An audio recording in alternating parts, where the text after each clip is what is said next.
Olá! Ok, funciona. Obrigado. Olá, malta. Espero que estejam todos bem desse lado e saudáveis.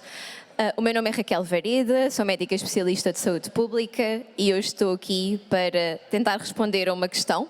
As alterações climáticas podem deixar-nos doentes e queria começar por vos perguntar a vocês que estão aqui a ouvir neste momento qual é a vossa opinião, ou seja, quem achar que as alterações climáticas nos podem deixar doentes, agora ou no futuro, pode levantar a mão.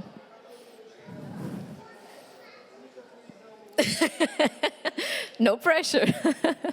Portanto, a esmagadora maioria das pessoas, pelo menos que estão aqui, acham isso, ou seja, acham que as alterações climáticas nos podem deixar doentes. E, curiosamente, no ano passado foi feito um estudo qualitativo, ou seja, essencialmente com opiniões dos portugueses e também tem uma parte quantitativa. Este estudo foca-se essencialmente nos riscos climáticos, no impacto das alterações climáticas na saúde dos portugueses, e ou seja, foi um projeto feito com vários profissionais de várias instituições portuguesas e que é um projeto que foi financiado pela MEDIS, Grupo AGEAS Portugal. E neste projeto, curiosamente, aquilo que se verificou, e vocês estão um bocadinho longe e isto está um bocadinho pequeno, portanto eu claramente vou ter que ler algumas coisas, é que mais de 2/3 dos portugueses consideram que as alterações climáticas já impactam negativamente a sua qualidade de vida.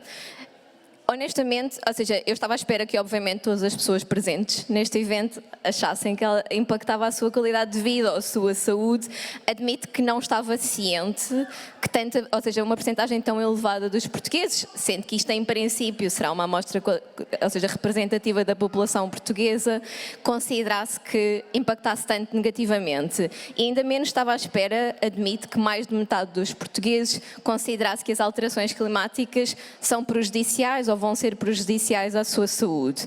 O que isto a mim me diz, como médica de saúde pública, é que nós temos feito um bom trabalho, no geral, em sociedade, para educar a população sobre os riscos e o potencial impacto das alterações climáticas.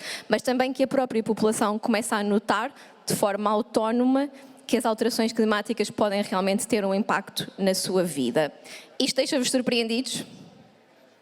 Médio. Pronto. Então, eu vou ser muito rápida, ou seja, eu vou dar-vos já a resposta para todas as pessoas que não querem ficar aqui durante 1 hora ou que estão mesmo aflitas para ir à casa de banho. Eu vou-vos dizer já que sim, ou seja, desculpem o spoiler, mas sim, infelizmente as alterações climáticas podem deixar-nos doentes. E, portanto, os próximos 45 minutos vão ser a explicar como é que isso pode acontecer, ou seja, como é que infelizmente as alterações climáticas já estão a causar-nos algum tipo de problemas de saúde. E como? Nós temos duas formas que as alterações climáticas podem alterar a saúde da população, ou seja, impacto direto ou impacto indireto. No impacto direto, aquilo que nos preocupa essencialmente, especialmente em Portugal, são, ou seja, os efeitos, os eventos climáticos extremos. Nós estamos neste momento no verão, por acaso este verão até foi médio tranquilo, excepto no Alentejo, não sei se vivem lá, mas desde junho que as temperaturas estão acima dos 35. Mas em termos de ondas de calor e o país de uma forma geral, este ano não tivemos uma onda de calor muito significativa. No entanto, outros anos no passado tem realmente acontecido e é uma coisa que nos preocupa muito a médio e longo prazo no nosso país. E depois temos os incêndios, muito associados. Neste momento, infelizmente, temos alguns incêndios ativos e temos tido. Vamos falar sobre tudo isso e sobre a poluição do ar. Portugal não costuma ser um país muito falado quando falamos de poluição do ar. No entanto, hoje trago-vos alguns dados que talvez vos surpreendam. Os impactos indiretos. Existem essencialmente duas coisas que nos preocupam muito. Uma delas tem a ver com as doenças transmitidas por vetores, que é a área onde eu trabalho mais, e portanto trago-vos aqui algumas informações um bocadinho assustadoras, mas pronto, se não estavam à espera de vir para uma palestra assustadora, desculpem. Outra coisa que nos preocupa mais a médio e longo prazo, no caso da Europa, é a insegurança alimentar e nutricional.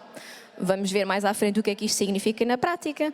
E depois, este ano vou também falar-vos sobre o impacto na saúde mental, porque temos cada vez mais estudos sobre o assunto e, portanto, é um bocadinho mais fácil de percebermos o que é que pode vir a acontecer.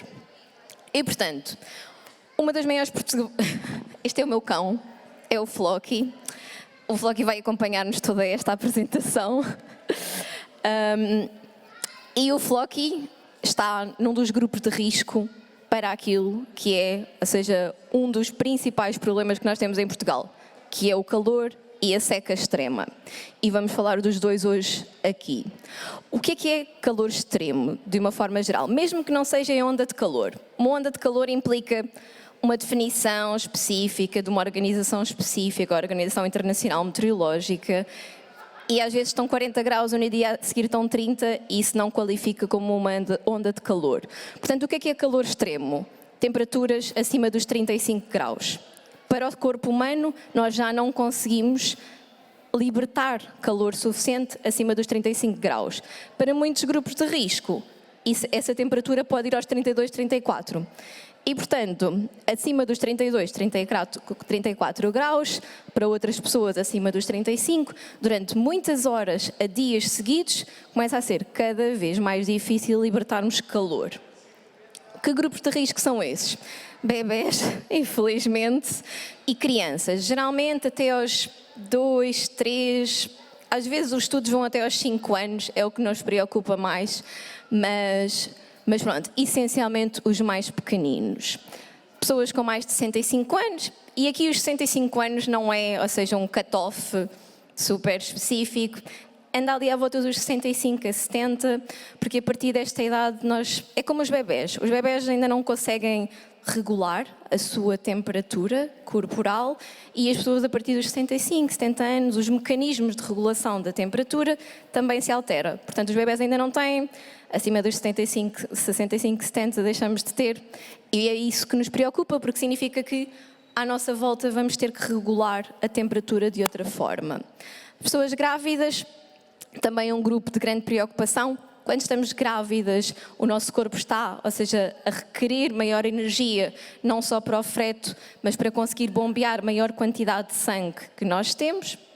Além disso, existem cada vez mais estudos que nos dizem que, especialmente no primeiro trimestre, uma temperatura mais elevada no útero faz com que aumente a probabilidade de alterações morfológicas do bebê e, portanto, defeitos neurológicos e outro tipo de coisas. Pessoas com doenças crónicas. Infelizmente, estas pessoas já têm outras necessidades no seu organismo. O organismo já está a tentar lidar com a diabetes, com a inflamação sistémica de base, com doenças cardiovasculares, e ter que lidar ainda mais com o calor vai ser um risco acrescido. E os animais de companhia, onde infelizmente se inclui o Flocky e aqui a Cali, que também veio assistir à nossa apresentação. Os animais de companhia, estando, por exemplo, mais de 10 minutos fechados num carro que não tenha as janelas abertas e que esteja acima de 35 graus, podem morrer com esse choque térmico durante 10 minutos. Eu não sei se vocês tinham noção, mas os animais têm muita dificuldade em ter homeostasia, ou seja, em equilibrar a sua temperatura corporal.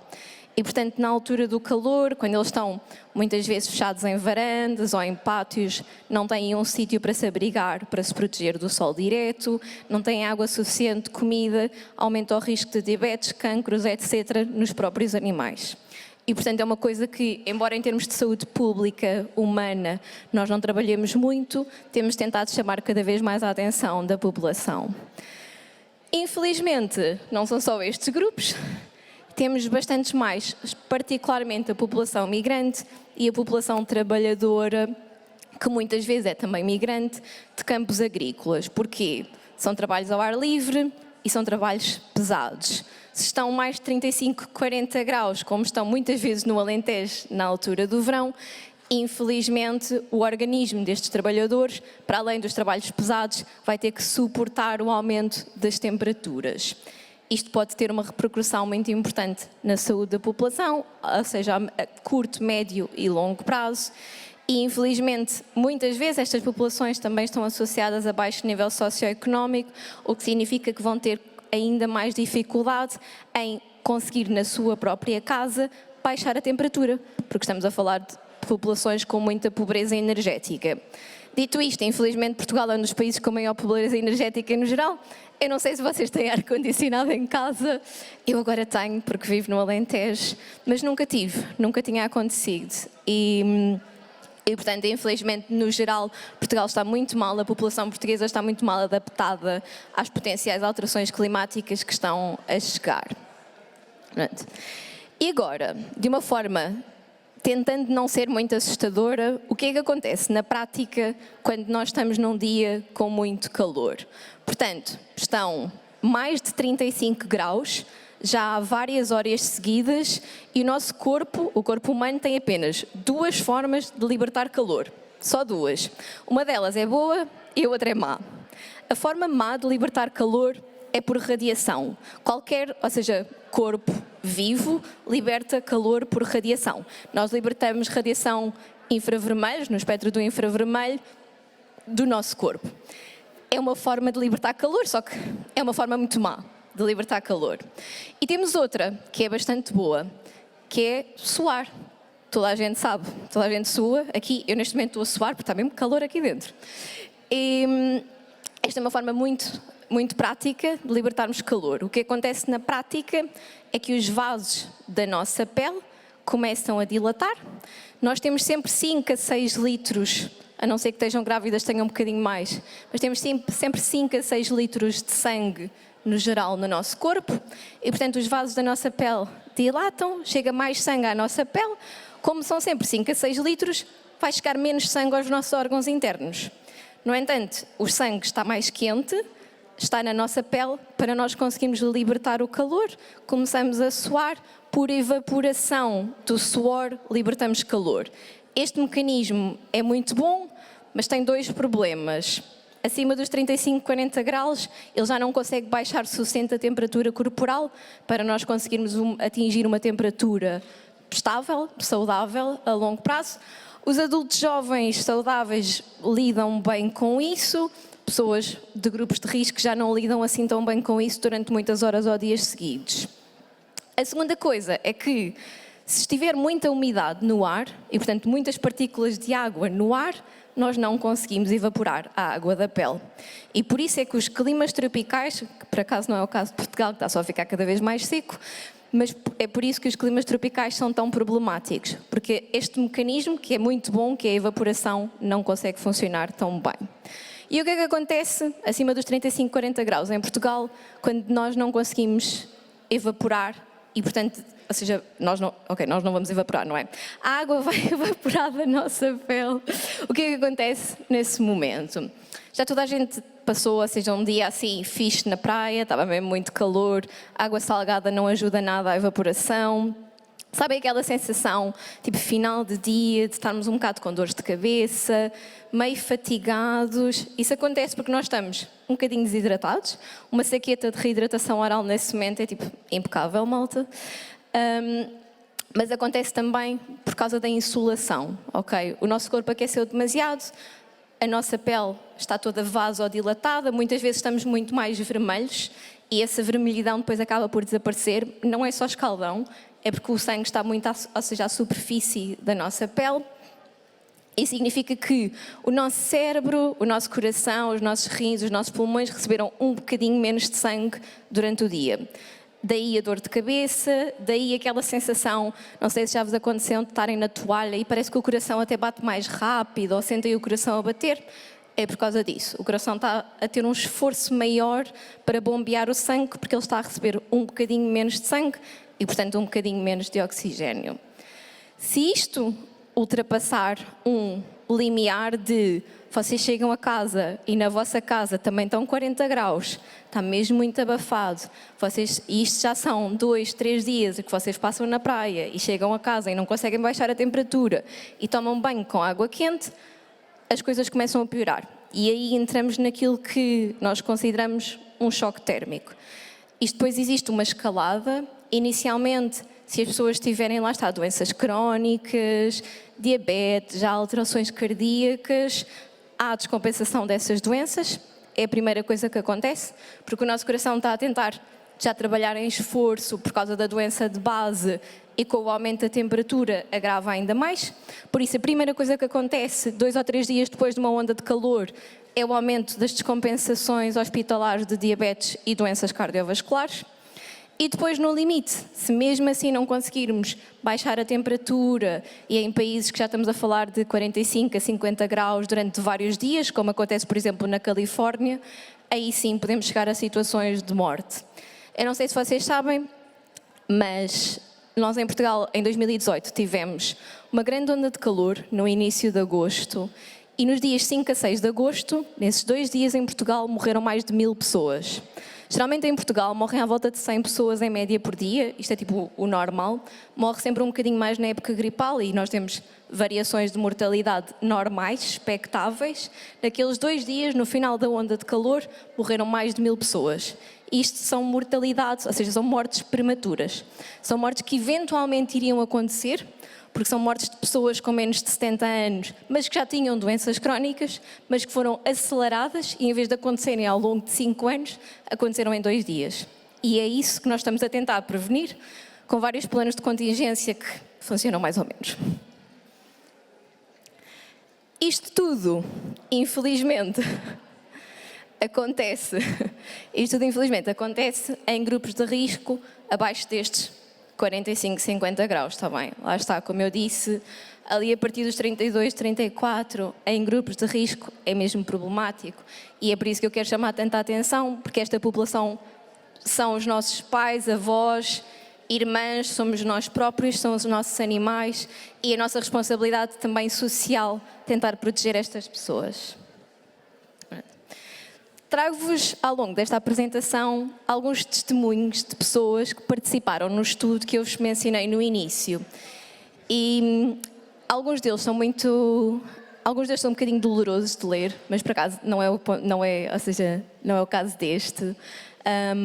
Mas o que se verificou muito neste estudo foi que as pessoas até tinham noção de algumas consequências do calor, particularmente a doença venosa crónica, que é quando as pernas incham no verão com o calor, doem um bocado as pernas cansadas, as pessoas têm varizes.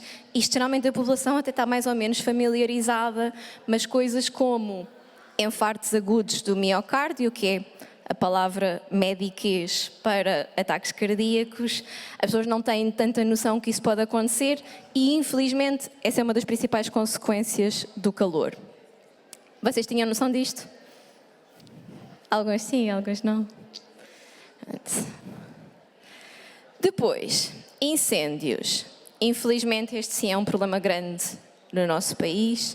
Têm existido cada vez mais incêndios, duram cada vez mais tempo, são cada vez mais difíceis de gerir e destroem cada vez mais hectares. É o que os dados nos dizem e era aquilo que era expectável, dadas as alterações climáticas que temos tido no nosso país. Os incêndios preocupam-nos essencialmente por 2 motivos e é por isso que são das poucas coisas de impacto direto que nós trabalhamos numa unidade de saúde pública. Os incêndios preocupam-nos porque aumentam a poluição atmosférica, para além da matéria particulada que é libertada no incêndio, que eu já vou explicar à frente o que é. Os incêndios libertam muitas substâncias nocivas que também estão presentes no fumo do tabaco, na verdade, como a acrolaína, formaldeído, ou seja, os benzenos poliaromáticos, que são substâncias que destroem o nosso tecido pulmonar. Além disso, os incêndios preocupam-nos porque destroem terrenos agrícolas e, portanto, o nosso rendimento agrícola baixa, aumentam os preços dos alimentos e isso tem um impacto direto na população. E porque destroem potencialmente casas, matam obviamente pessoas, às vezes em Portugal também, e têm uma repressão muito grande na nossa saúde mental. E portanto têm estes 2 impactos que são todos, infelizmente, bastante nocivos para a saúde da nossa população. A matéria particulada é uma coisa muito específica que vocês devem andar a ouvir nos telejornais nos últimos anos. Porquê? Além dos incêndios, que libertam partículas de matéria, tanto partículas poluentes como partículas orgânicas, infelizmente, nós nos últimos anos temos tido cada vez mais tempestades de areia do norte da África.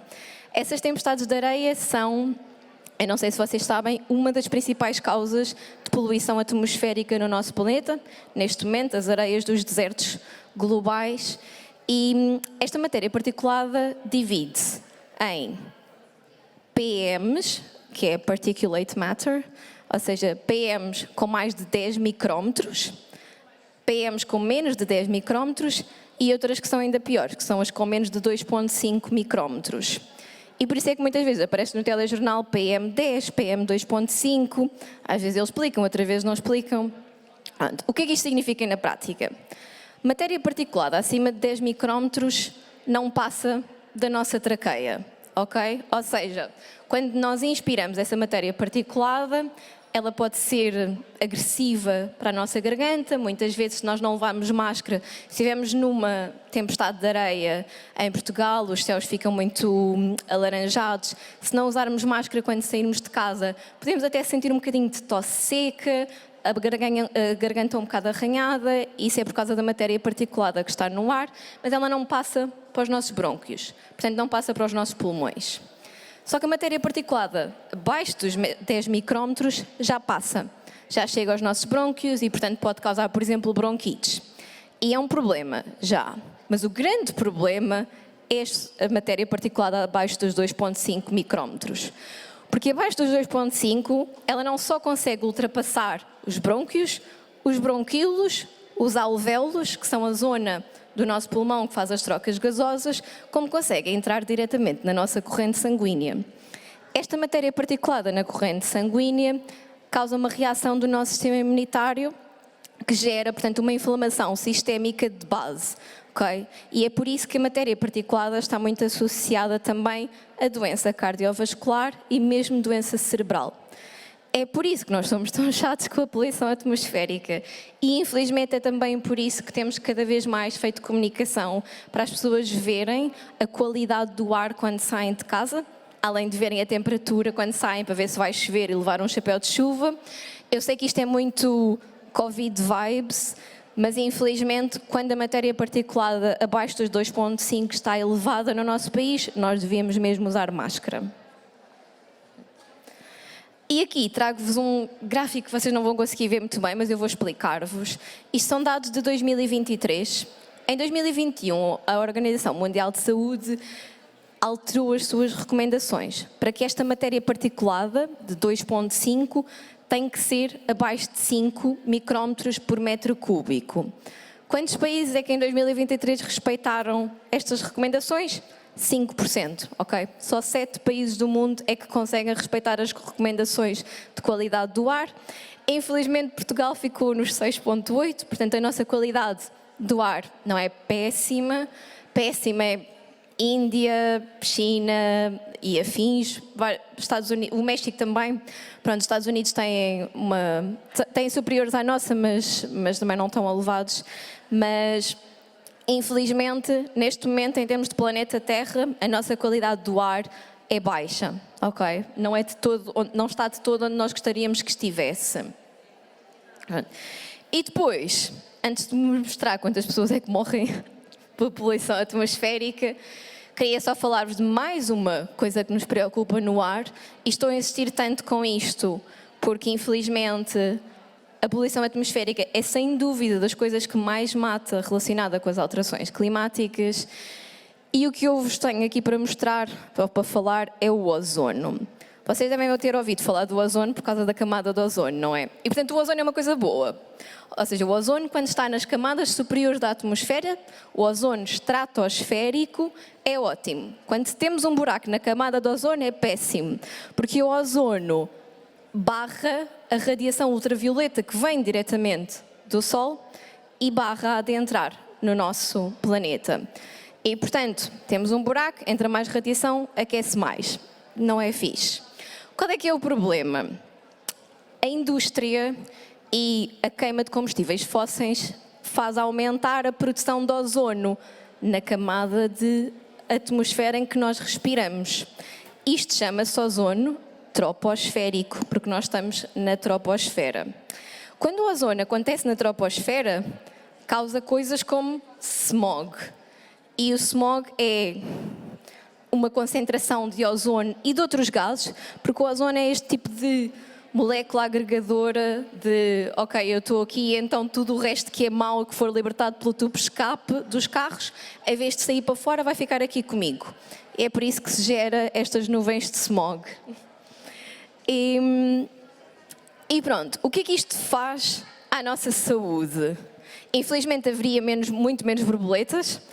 Essa é ou seja, em termos de biodiversidade, o ozônio é muito agressivo. Porquê? Porque em qualquer ser vivo, o ozônio troposférico diminui a função pulmonar. Isto acontece desde que o feto está a desenvolver-se na barriga da mãe até à pessoa mais idosa. Respirar frequentemente ozônio troposférico altera muito a nossa função pulmonar. Em Portugal, aquilo que nós vemos mais frequentemente são crises de asma mais agravadas, mais difíceis de controlar, mais frequentes, obviamente, e mais hospitalizações por asma. E também temos visto, é difícil dizer se existe realmente um aumento, porque o número de casos é baixo, mas temos visto anualmente algumas mortes por asma que não víamos antigamente, porque era uma doença que já com muitos tratamentos e que é bem fácil de controlar. O ozônio troposférico também aumenta a mortalidade prematura, também por doenças respiratórias, mas mais uma vez por doenças cardiovasculares. E aqui o coração vai ser, ou seja, o nosso ponto menos forte com as alterações climáticas, porque acaba por ser muito exigente para esta máquina que está a bombear a nossa vida inteira sangue.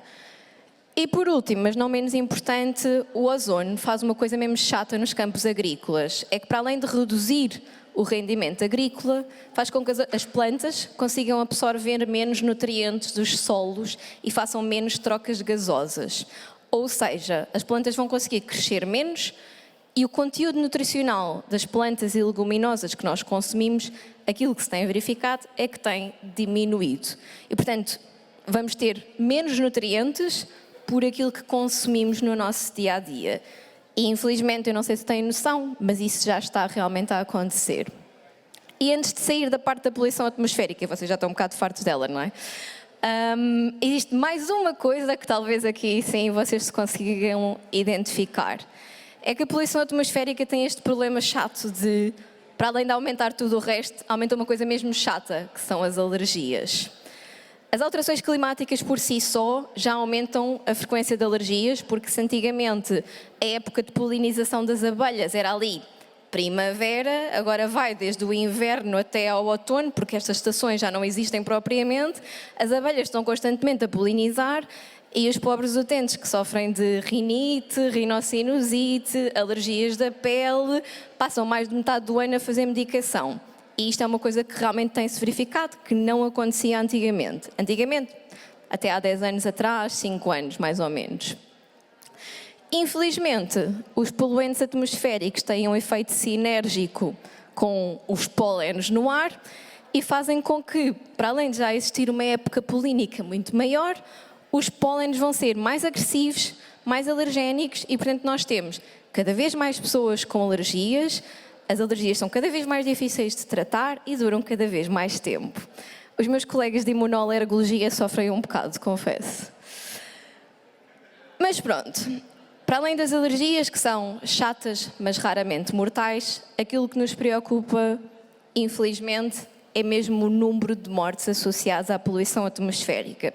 Porque se para as outras coisas é difícil apontar, ou seja, uma causa específica e dizer que X pessoas morreram por causa do calor, não é assim tão fácil, é preciso análises mais complexas. Para a poluição atmosférica já é mais fácil. E, portanto, o que nós sabemos, e isto já são dados de 2021, o que nós sabemos é que entre 7 a 8 milhões de pessoas anualmente morrem por poluição atmosférica. Isso é um número muito elevado e que, infelizmente, gostaríamos de alterar, obviamente. Trago-vos este testemunho que achei impactante. Eu também eu vivi 2 anos na China e também senti um bocadinho isso na pele. E esta pessoa viveu em Macau, é uma senhora de 34 anos, estava lá a trabalhar, e ela diz que se sentia a viver o futuro da Europa, no sentido de termos de consultar uma aplicação para ver a qualidade do ar, antes de sair de casa.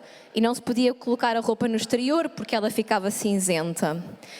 E isto falando apenas da poluição atmosférica. A frequência e o grau dos tufões são muito maiores do que eram antes. Eu senti-me no futuro da Europa e despoltava este mecanismo do imaginário Blade Runner. Eu espero que não cheguemos a isso. Mas lembrava um mundo cheio de smog e desértico. Uma coisa que ela fala no final, que também é bastante interessante, foi que sentiu na pele doenças da pele e queda de cabelo. E ela afirma que tudo o que está mais exposto fica fragilizado.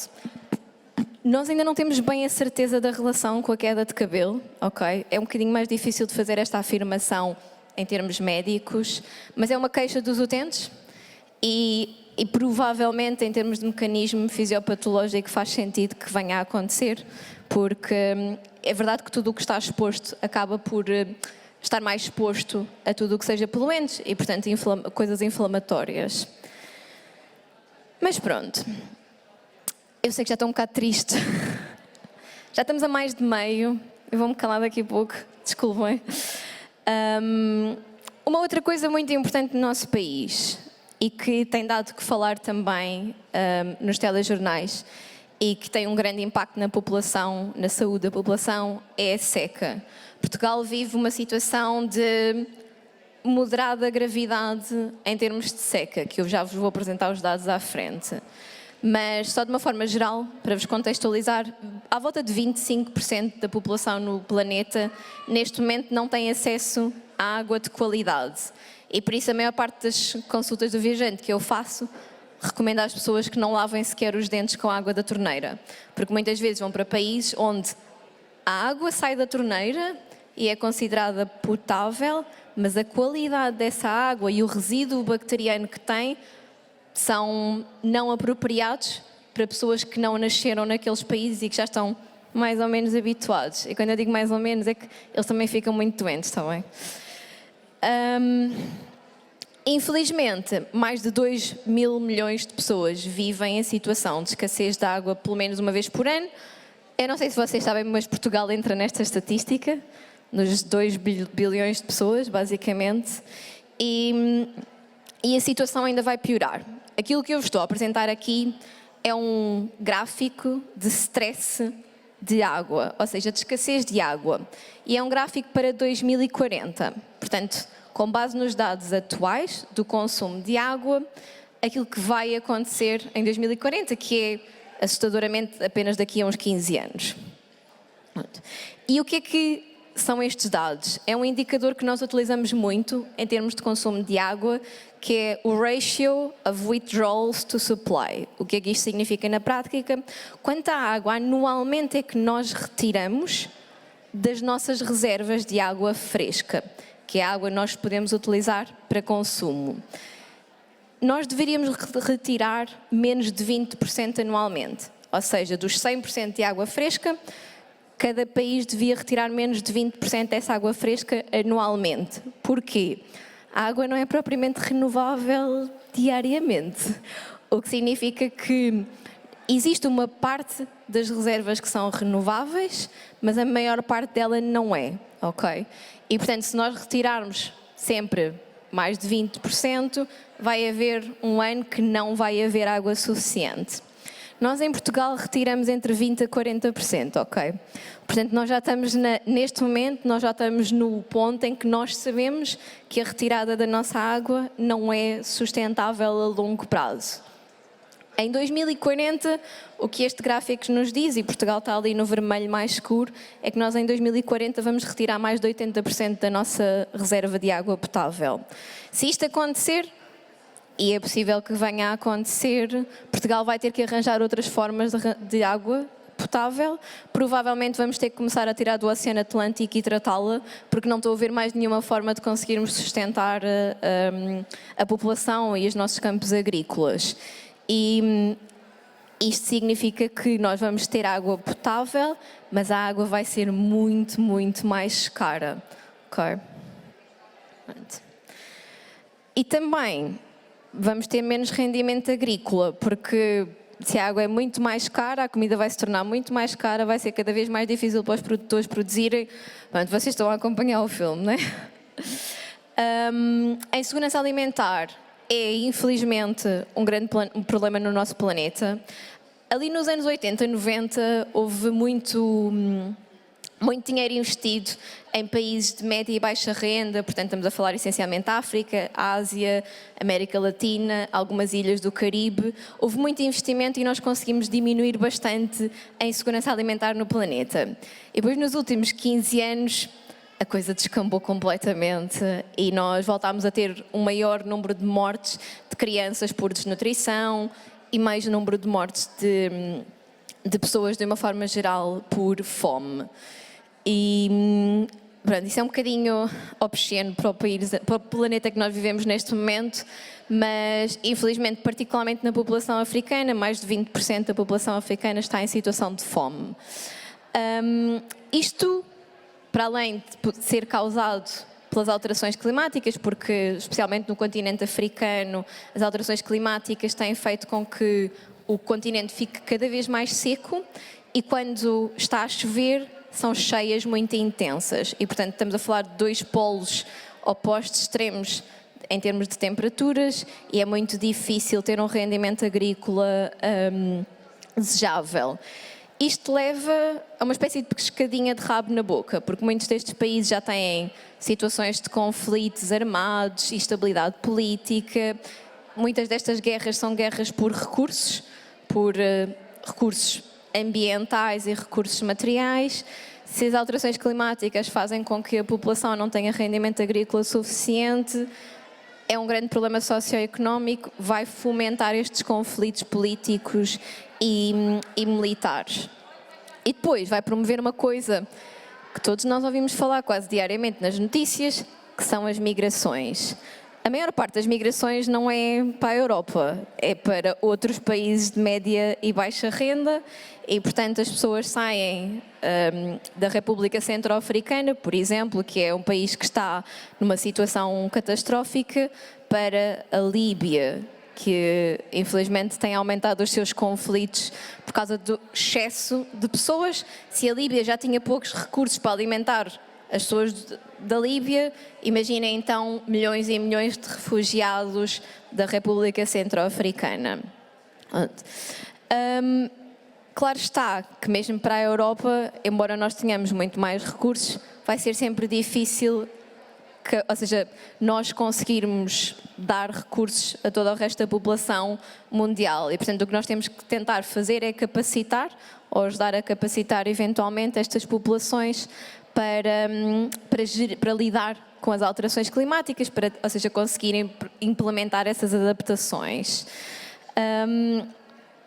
E pronto, sobre insegurança alimentar, acho que não vamos passar daqui, porque senão vão sair daqui a chorar.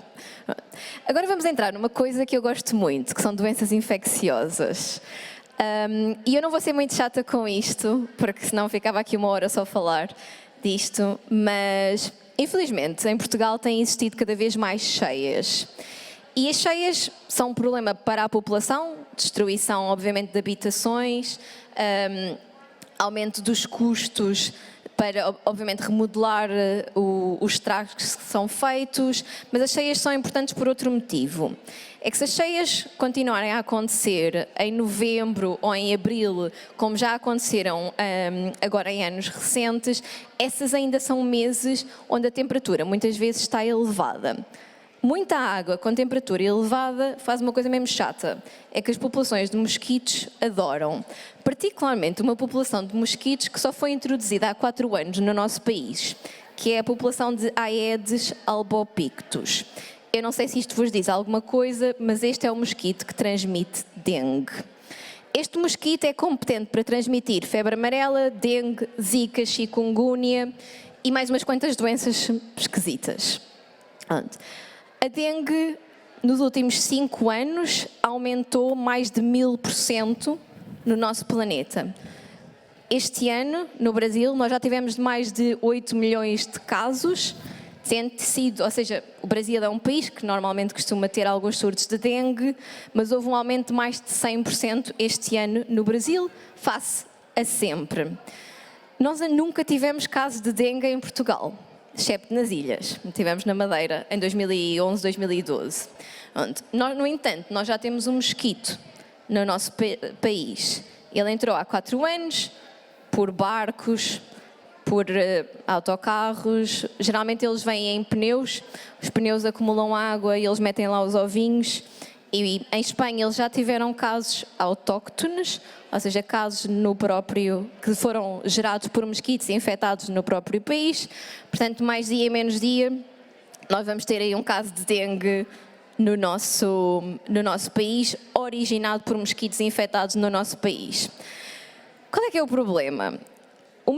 Este mosquito especificamente, é um mosquito que infelizmente adaptou-se muito bem às alterações climáticas. E isto é uma coisa que acontece por causa das alterações climáticas.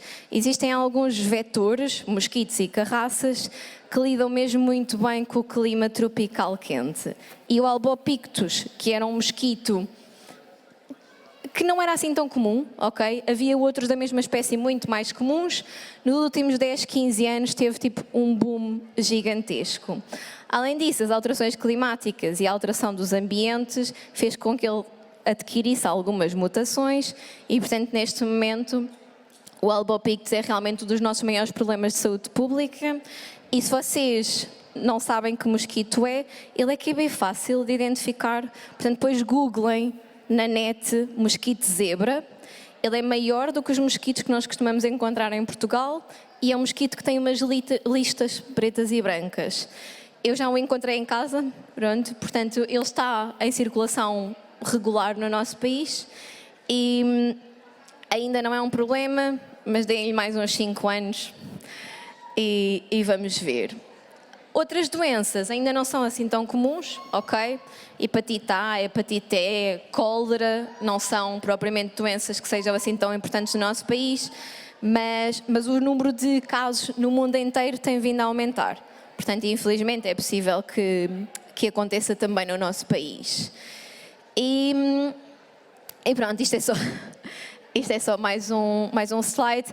A malária também é um problema para nós, mas por agora o mosquito ainda não adquiriu nenhuma mutação que o deixasse mais competente para transmitir com as alterações climáticas. Portanto, na verdade, o número de casos tem vindo a diminuir.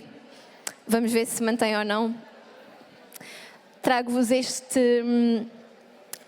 testemunho de uma pessoa, de uma arquiteta de 39 anos, de um arquiteto de 39 anos, que diz que temos um clima que se está a aproximar do tropical. Não é bem verdade, eu percebo que dê essa sensação, porque lá está, há muitas cheias e depois há muito calor, mas na verdade o clima em Portugal está a ficar cada vez mais seco e ele diz que isso favorece o aparecimento dos mosquitos. A parte das cheias com o calor, infelizmente, é verdade. Pronto. Que com o frio iam morrendo. É verdade. Os mosquitos não conseguem sobreviver abaixo dos 10 graus, mesmo o Albopictus. E por isso é que nos preocupa tanto que as temperaturas em Portugal no inverno muitas vezes já não baixam dos 10 graus em Lisboa. Pá. Mas pronto.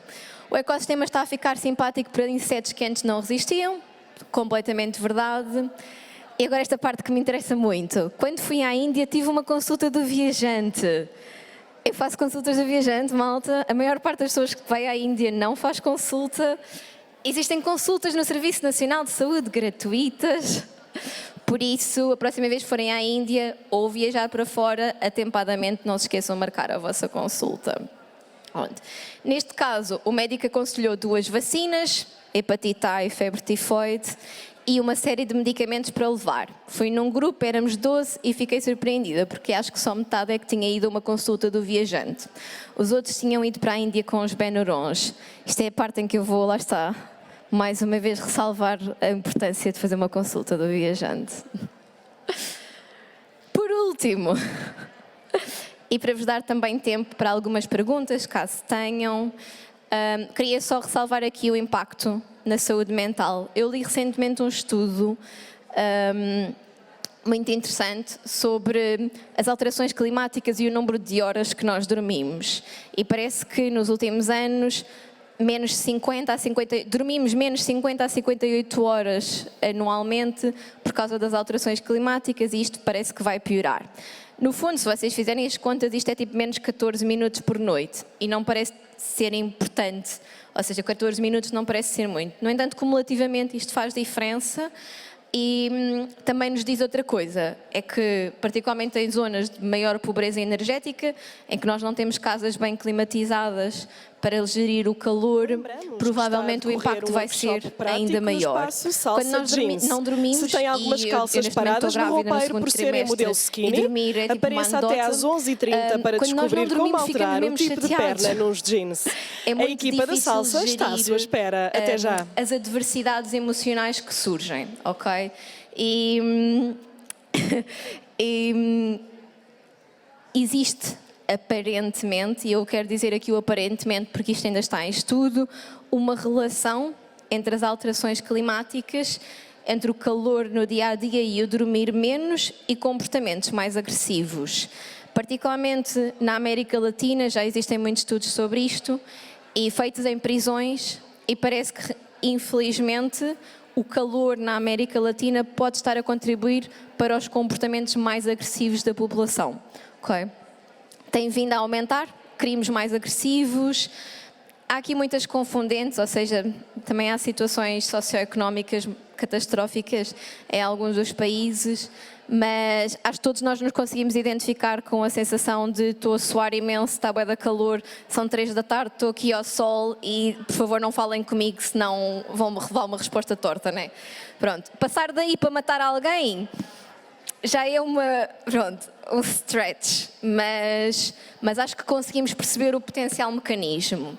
Pronto. Infelizmente, também tem vindo a aumentar o número de suicídios. Nós não sabemos ou não se está relacionado, mas o Alentejo é a zona de Portugal com o maior número de suicídios. Também é uma das zonas com pior nível socioeconómico, portanto há aqui outros fatores confundentes, mas sabemos que sim, que parece que as alterações climáticas se relacionam. A descompensação de doenças psiquiátricas de base, não só, por exemplo, de esquizofrenias, que está descrito, mas da própria ansiedade, ok? E aqui pode ou não estar relacionado com o fenómeno de eco-ansiedade, que é um fenómeno real e que, segundo os estudos, tem estado, ou seja, é um pedido de consulta de psicologia cada vez mais frequente. E pronto, depois também temos a questão do stress pós-traumático após, por exemplo, incêndios mortais, em que as pessoas, ou morrem pessoas, ou as pessoas perdem a casa, e todos nós, quando está, ou seja, mais calor, quando o ambiente à nossa volta muda, temos mais dificuldade em gerir a nossa vida, de uma forma geral. E, portanto, este impacto na saúde mental, que aqui há 5 anos não se falava de todo, neste momento é uma fonte de preocupação bastante grande. E agora trago-vos este excerto que me marcou particularmente quando estava a ler o estudo, em que a pessoa diz que vê as mudanças no clima com ansiedade e com o luto. E que há consequências psicológicas, no caso dela, e que se sente a sofrer porque há um luto por um planeta que está a desaparecer. E, por acaso, os meus avós falam bastante vezes sobre isto. E depois diz, cada vez que percebo que há uma espécie em vias de extinção, ou continuamos obliterados na nossa relação com a natureza, isso magoa-me profundamente. E muitas pessoas sentem-se desta forma, muitas pessoas que vêm a este tipo de eventos, lá está, também se preocupam, sentem alguma eco-ansiedade, também se preocupam com isto e por isso também queria vos dizer, ou seja, validar esses sentimentos e dizer que não estão sozinhos. E tentar terminar a minha apresentação numa nota mais positiva, se possível. Não há assim tanta coisa que nós, a nível individual, sozinhos, consigamos fazer, infelizmente. No entanto, a nível coletivo, associados, existem bastantes coisas que nós conseguimos fazer. Para além dos nossos próprios comportamentos como população, e nós verificámos isso na pandemia, ou seja, se a população toda do planeta deixasse de usar o carro, pronto, realmente havia muitas coisas que resolviam. Isso não é logisticamente viável, nós não estamos à espera que isso aconteça. Pode ser uma transição que venha a ser feita, mas vai demorar bastante tempo. E nós não temos assim tanto tempo, infelizmente. Por isso, eventos como este e como vários outros que têm acontecido ajudam-nos de duas formas. Primeiro, educam a população, ajudam a chamar, ou seja, atenção para estes assuntos e para algumas medidas que todos nós podemos fazer. E outra coisa é que fazem com que no futuro, quando os decisores políticos efetivamente decidirem tomar medidas decentes para gerir as alterações climáticas e as pessoas sentirem um bocado na pele esses efeitos, não é? Porque muitas das medidas vão ser, por exemplo, abolir carros de uma determinada zona da cidade, e isso traz entropia para a vida da população, que a população consiga compreender melhor estas medidas e aceitá-las. E, portanto, estes eventos são muito importantes por isso. E também para chamar a atenção, ou seja, estes eventos funcionam como plataformas de lobby junto dos decisores políticos para chamar a atenção de que a população portuguesa está preocupada e que quer medidas neste sentido. Essa é uma das principais coisas que nós podemos fazer. Obviamente, se trabalham em áreas relacionadas com sustentabilidade, com as alterações climáticas, existe muito que possam fazer nas vossas áreas individualmente e pronto, isso também acaba por ser um dos papéis sim, das unidades de saúde pública em Portugal, é tentar fazer lobby junto dos decisores políticos, muitas vezes juntas de freguesia e às vezes até do governo mais central, para tentar criar algumas medidas de adaptação ou de mitigação das alterações climáticas.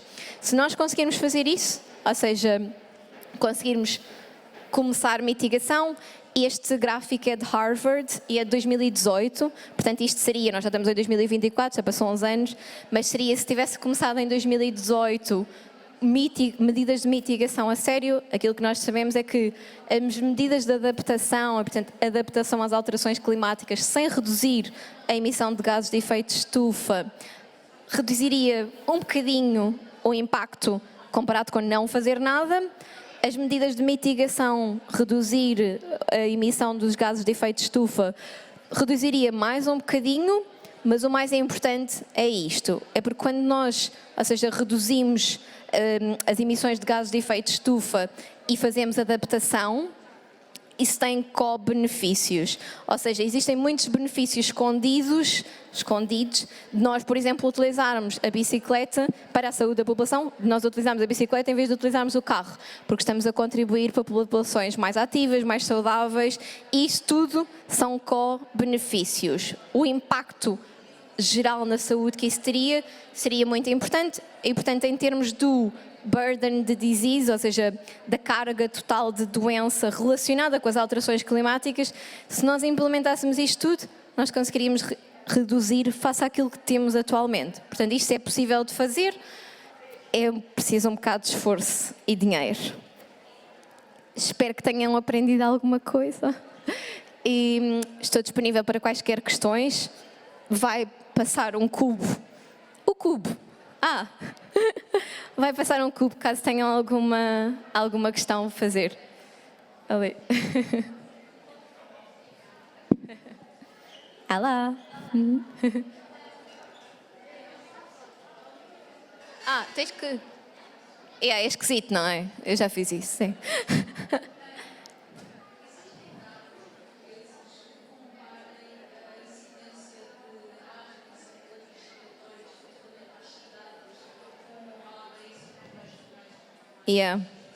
Sim, existem dados do norte do país, da Universidade do Porto e do Instituto de Saúde Pública do Porto, o ISPUP. Eles têm uma cohorte. Uma cohorte é tipo um grupo de pessoas que eles acompanham ao longo dos anos, ok? E já são acompanhados há algum tempo. E na verdade até começou com grávidas e crianças in utero. E existe, portanto, uma cohorte de pessoas em Portugal que tem sido acompanhada nos últimos anos, acho que já vai em 8 anos, talvez, se calhar mais. E eles têm pelo menos um estudo que eu já vi, comparando, não era só asma, era no fundo doenças atópicas, pronto, da tríade atópica, asma, eczema atópico e rinite, geralmente são a tríade, e comparam com... Não era bem meio rural e meio urbano, mas era com pessoas que tinham espaços verdes à volta e que não tinham espaços verdes. E aquilo que se verifica é que pessoas em espaços verdes têm menos descompensações e menos incidência da doença. E, portanto, Ou seja, também é um pró meio rural, por assim dizer, mas no fundo aquilo que sugere é que os espaços verdes nas cidades, dentro das cidades, podem eles próprios reduzir a incidência de doença atópica. É.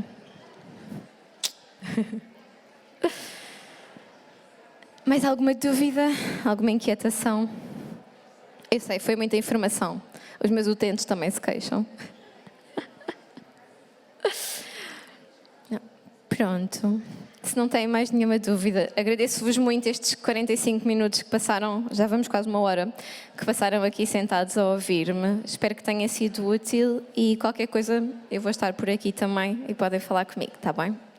Pronto. Obrigada.